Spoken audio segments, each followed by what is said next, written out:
you hear it? Can you say testing 1, 2, 3? Podes fazer teste só para ver se conseguimos ouvir.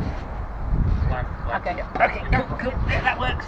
Okay, that should work. I'm not going to speak a lot, so you are going to speak to the recording. I don't know how to do gestures, but Don't worry, we have a speaker. We have a little speaker, so we can hear you. So we're on a rusty barge. I'm floating on the Danube, so if anything crashing happens, it's a big boat going past making waves. No. We're 2 boats out. We're on a rusty barge, and then there's a boat, and then our boat's on the outside. so you're in Romania? Yes, we are Romania at the moment. Yes, which is the last. No, it's not the last country before the Black Sea. Ukraine. So we still got from now we go to the Ukraine, and then from the Ukraine. So we are going to check in. So we need to check out. This is the last European Union country. So here we check out from the European Union, and then we need to check in Ukraine. Which is very cryptic and half Soviet, so we have to get a fixer to help us do it. Yeah, we need to have an agent. Is it hard to sail, I don't know, sailing outside the European Union? No, it's the same. You just have the bureaucracy to cross from one place to another, you know. You have lots of grumpy officials, but they're friendly after 5 minutes. And so let's start from the... Yeah, start from the beginning. How did you meet? We met in London. In London, In a bar. in a bar. Anna was looking for adventures, I think, and so I invited her on a date to my boat, and maybe Anna will tell the story. What was that? So this was more than 3 years ago. 3.5 years ago. Yeah. So we met and yeah. So we met in. Yeah. Sorry. Go for it. Can you just tell me a bit, a short version of your past?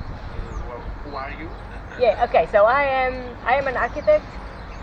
I've graduated in Porto. I've moved to London 12 years ago. So I've been working in offices since then in London. A bit on and off London. So I was 5 years in London. I moved to Africa to work with a non-governmental organization for 2 years. I was 2 years in Cape Verde. And then after 2 years I got back to London when I met Hamish. And then I thought that I was going to be staying still in London, but then I met Hamish, so here I am. So she just bought an apartment when she met me, but she was already getting itchy feet from the office she was working in. So I bought the boat 7 years ago. Introduction. I'm Hamish Campbell. I've been a political, environmental journalist for the last 20 years, campaigning about climate change and lots of different ecological issues. And in the end, kind of as half a joke, half an act of despair, I bought a lifeboat and decided to sail away. Because climate change is coming, it's a disaster, and we're not doing anything about it. Is that enough about me? Yeah. Been working in the different newspapers or where? Video, I make films. So I used to work for Undercurrents, which is a video production company, and for Vision on TV, which is an internet TV channel. And I've been training lots of journalists how to make videos with smartphones. Yeah. I will try to do it now. Okay, we can do a training workshop on the boat. I have my sales card already. Excellent. There you go. You're booked for the Black Sea. We leave in maybe 10 days, 2 weeks. Short. Okay. He has a drone. Here's a drone, okay. And then you met and you already decided to do this trip, or you Yes. just decided to go together, or? I bought the boat 7 years ago, and I bought a lifeboat rather than... I wanted to live on a boat. I didn't want to live in London anymore. I'd had to move to London for work, and I didn't want to be there. So I decided, what's the best way of escaping London? So the idea was to buy a boat and sail away. so I could buy a narrow boat, which is traditional in England, which would allow me to travel around the canals of England, but I couldn't escape the country. So instead I researched and bought a lifeboat off an oil rig in Scotland, and I started converting it into a liveaboard. It's for 61 people. It just came with 61 seats and seat belts, and I had to build everything from scratch. And now it has a bedroom, a toilet, a kitchen, a wood burner in the middle. It's all powered by a wood burner and heating from wood. Salamandra, Yes, salamandra. Salamander, yes. And then it has solar panels on the roof, and it has a windmill for the winter for electricity, so it's all off grid, apart from the engine. And a roof garden. We have a roof A garden. roof garden, yes. Yeah. It's big, right? Yes. It's quite big because it was for 60 people. Yeah, it's like 7 meters long. Travel alone most of the time, right? Yes. Usually it's the two of us. Yeah. It's not so big. It's kind of a big space, but it's a small big space. That makes sense. It's a boat. Boats are always small. And you had already your first part of the trip, right? Yes. We did already from London to the Black Sea, basically. So we did the first bit of the trip. Now we start to go back to London. Yes. So this year we've just started the way back to London. And it took us 3.5 years to get here, and it will take us at least 2 years to get back. We go very slowly. I don't think I've ever thought that you crossed Europe on a Yeah. Exactly, and that's what we want to do. Is that we want to show that you can actually circumnavigate Europe in inland waterways. Which is perfect. And every time that we talk about it, everyone says, "Oh, really? Can you actually cross Europe? Can you actually go around always?" And we can do it. Well, So it's amazing. It's amazing. Of course, you go through lots of different canals, lots of different rivers. So we went from London, we got to Ramsgate, which is a little town by the England coast. From Ramsgate, we crossed to Calais. It took us 8 hours on the English Channel. I got seasick and Anna drove. Yeah. 8 hours, yeah. It was like, on the ferry, so that you have an idea, with the ferry it takes half an hour. And we took 8 hours on our boat. Because it's slow. It's slow slow, boat, yeah. Yeah, it's just a slow boat, and It's safe and slow. And very dependable. yeah. What was used for this Oil rig. When the oil rig exploded with a big explosion, 61 people would run inside. It would drop off lower down off the oil rig. It would start up, and it would drive for 20 minutes through burning water, and with extinguishers throwing water all over it. And it has its own oxygen supply inside, so the crew could breathe. And then it's even designed to go underwater and come back up again. So it's designed to survive the end of the world for a few hours. Wow. Basically, it's an unsinkable boat. Yes. Yeah. And it was. It was used? Never used. No, it just sat on an oil rig for I think 2001 it was built, and I got it in 2000. For 12 years it sat on an oil rig, and never used. In Scotland, right? In Scotland, yeah. yes. Like the Thunderbirds boat. Yes, the same. It's a comedy boat. Well, it makes people smile on the way. Everyone waves and smile, and everyone asks what we are and where are we coming from. It's quite fun. I saw it on Instagram. You saw another one, another kind of boat similar to yours. I think that one that you saw on Instagram is in London. Yes. Yeah. So in London there are at least There's 20 now. 20. I was the second lifeboat in London. Now there are about 20. There is a there's a guy in Scotland who sells them, because on the oil rigs the oil rig workers are fatter and taller, and they don't fit in the boats anymore. So all the old boats are coming off the oil rigs and being sold for cheap, and then they're getting bigger ones for the oil rigs. So it's a very good cheap boat. And what about your climate change strategy? I document the trip and I talk about climate change, and I make a feature. When it's finished, I make a feature film. The man who bought a lifeboat campaigned against climate change for 20 years and then sailed away in the lifeboat because it's so bad. I don't know. Does it change anything on your way, the climate, or well, the rivers and the canals are more stable, right? Yes. Now this river is. Now this river at the moment, so they are stable in some ways. So last year, for instance, when we went back to London, when we stopped the boat, the river, there was a big drought. There was no water on the river, and the water levels were 7 meters lower. 7 meters, huge. Which was crazy. So we were going along the river, and we had a sonar, and we knew that we had like 10 centimeters under us of water. And the big boats were aground, trying to push them off sandbanks. Yeah, we barely got to our winter mooring because there was no water. And then now the levels are up 3 or 4 meters, and it's just about to come over the side and start washing into the city, the water here. So it's crazy up and down. And you think it will be sustainable for people to live? Well, it's going to happen. It's going to happen anyway. Yeah. Yes. So move to a hill or a mountain, live on a boat, one or the other. And what do people tell you on your way? Well, how do you manage? You stop a lot of times, or you go on the boat? You have supplies. You have your little farm. Of your. Yeah, we live. So usually we try to stop every 2-3 days in a town to stock up with supplies, like fresh vegetables. We are both vegetarian, so we get fresh vegetables, some bread and milk, and that's it. And then the other days we try to anchor as much as we can.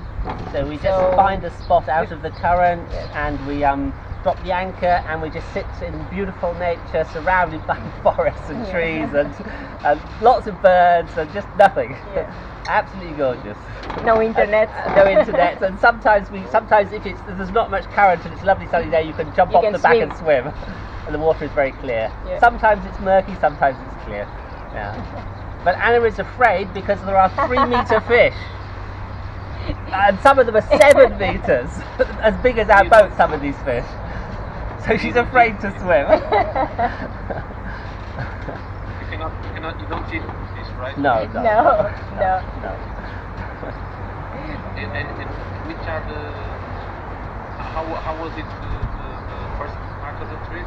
But I know you had some problems, but mostly it was okay, right? It's okay. So in France it was very easy because it's all small canals and rivers. It's all very controlled. It's like England. So France was very easy, and then when we got onto the Rhine, it became more complicated.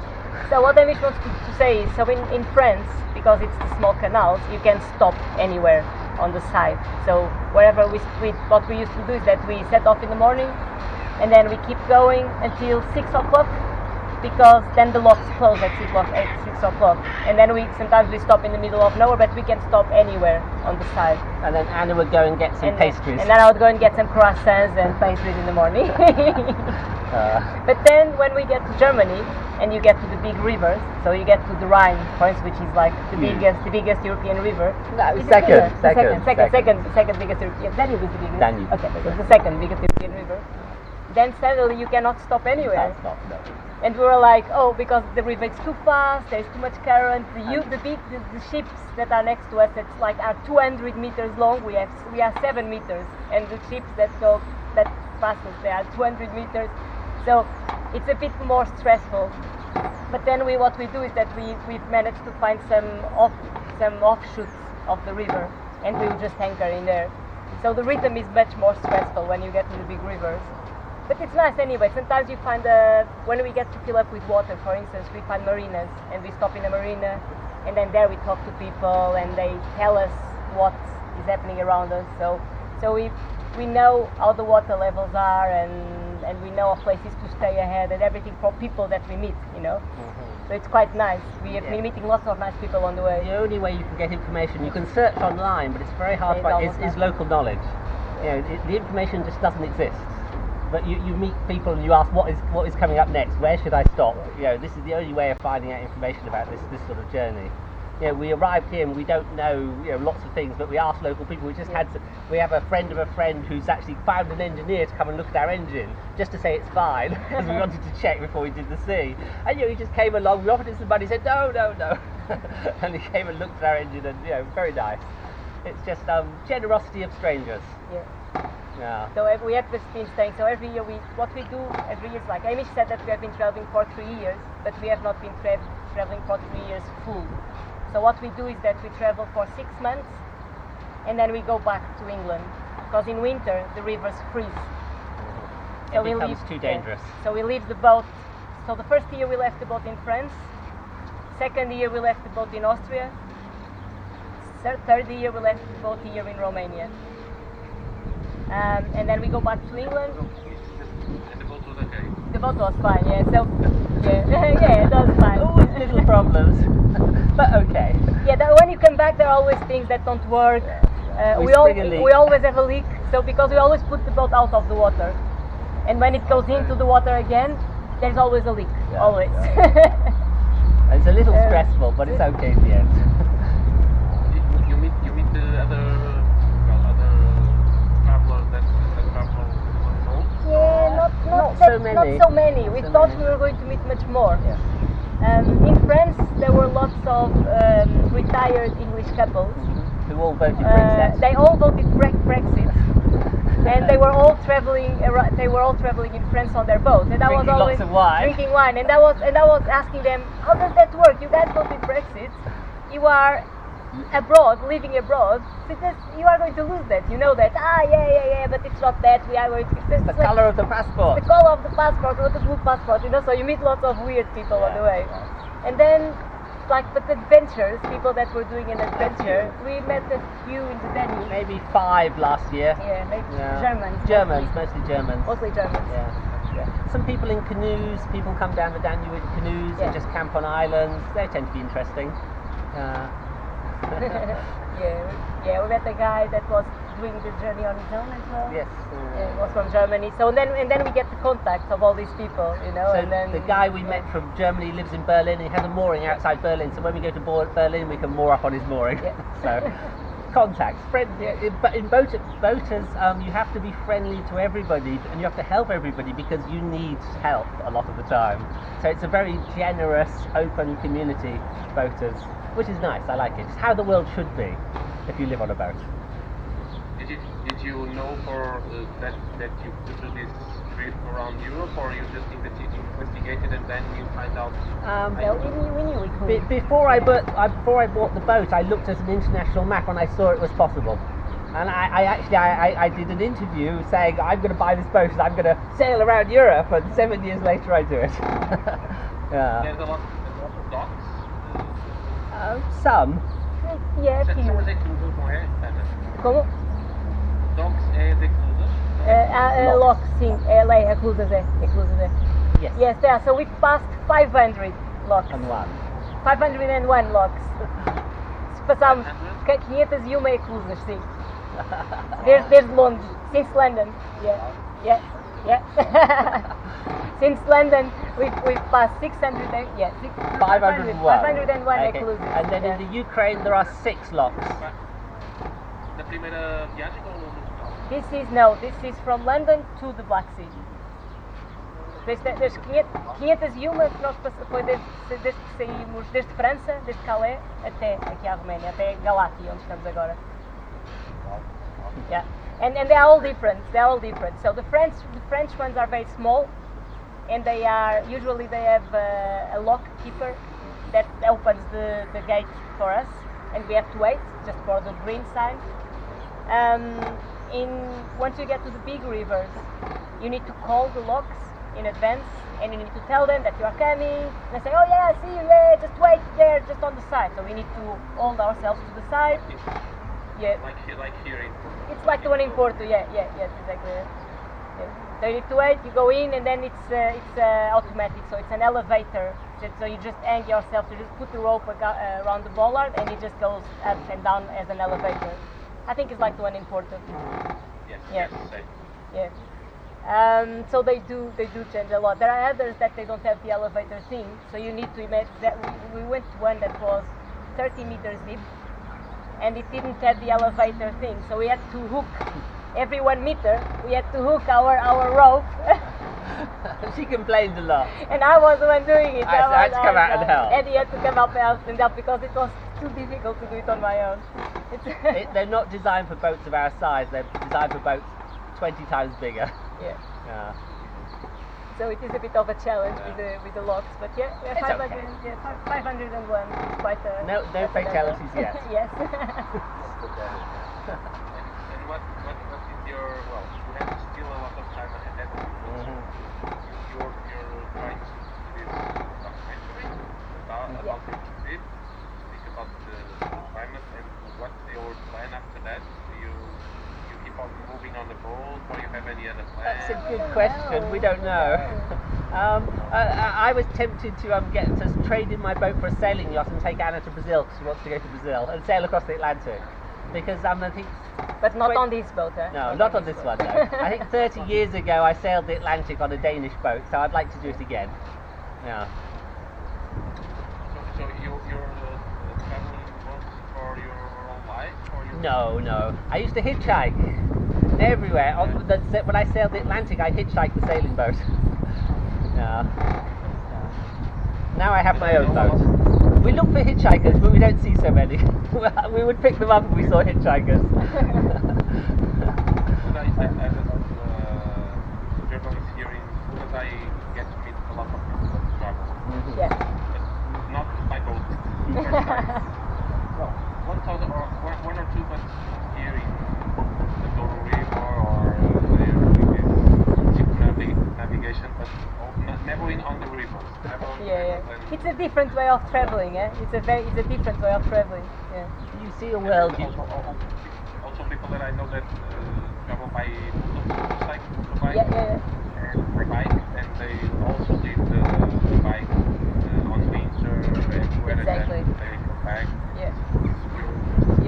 Well, and it's a way as well of supporting this journey, right? Because we go back, we work, we get some money, and then while we are traveling, we work as well at the same time. I'm doing some freelance work. For me, it's about finding a balance, you know. Instead of being stuck in an office the whole time, I find a balance. I work for 6 months full time in office, and then the other 6 months I work for the office, but abroad, from remotely. You know, so it's a way of finding a balance. For me, it's more finding a balance, and of course, And you work Hamish or? I have a number of websites. I run some open web projects, so I've got some people looking after them around the world, so I have to check in and so often and just coordinate. Is the website still up? Is there a problem? You know, is there a big argument on this website? So Open Media Network and Vision on TV. It's so I kind of hands off. So I get paid a little bit of money just to kind of keep all these things running. Yeah. And of course, you advise people to do that, right? To leave their offices and. Yes. Yeah. Live your life. Live your life. Find a balance. Find a also. balance. It's more finding a balance. I say live life. Anna says find a balance. For me, it's all about balance. Yeah. I don't know what else to talk to you about. The boat is comfortable. Yes, the boat is. Yeah, it's bouncy, very bouncy, very bouncy. Yeah. No, it is comfortable. So the boat is all made. It's all made with recycled materials. So everything that is built inside the boat, so the bed, the kitchen, the toilet, it's all made with recycled materials. Self-made, and most of it came out of skips in London. Yeah. Yeah, so we find wood and pieces of equipment and things. So it's a self-made boat. The boat is second-hand. Everything, most of the things inside it are second-hand. Yeah. So it's an act of self-creativity. You have a lot of things online that you can check, right? Yes. Yes. Your daily work and. There's, You have the Instagram. There's the YouTube. Facebook group. Yeah. It's all hashtag Boating Europe, and there's a website, hashtag Boating Europe. Right? Eh? You have some time to do this tutorial. Yeah. Okay. Well, yeah, when we have internet, yes. And you Yeah. have a professional on Yeah. building it online. We've just built some storage now, some new storage on the Ah, front yes, of the yes. boat, like when we arrived, because we were missing some storage. So when this interview finishes, I've got to go and find the shop and buy some plywood to put a surface on the storage. So it's DIY. an ongoing project, the boat, refurbishing a boat, it's an ongoing project. There are always things to do. How old are you? I am 44, And 50, 55? 55. 55. Yes. He doesn't even know his age. No, I'm just asking because I'm a journalist, or else I don't No, know. that's fine. People are going to ask, how old are you? Yeah, but everyone asks, why are you doing it? What's in It's it? a hard question to answer, actually, why you're doing it. It's, why are you going to the office every day? Is what I would answer back. Yeah. I'm also 44. I'm trying to let me. Are you in public now? Yes, Yeah. I'm in public. I'm here for 20 years now, and I'm also thinking about going out, thinking about Instagram photography and traveling. What I want to do. Yeah. But it's really important for you to stop and to breathe and to see what's around you. Yeah. Yeah. No, we do that. We do stop as much as we can. We do come to shore as much as we can. We meet people. We go with the flow a bit more. We don't know where we are stopping next. So when we wake up in the morning, we don't know we are going to end the day. We have no idea. It's wherever. It depends if we find a nice opening to the river that looks nice and the water is calm and we decide to anchor, or we find a nice dock and with some people that wave at us and call us, and we just go and stop and say hi, and we end up drinking a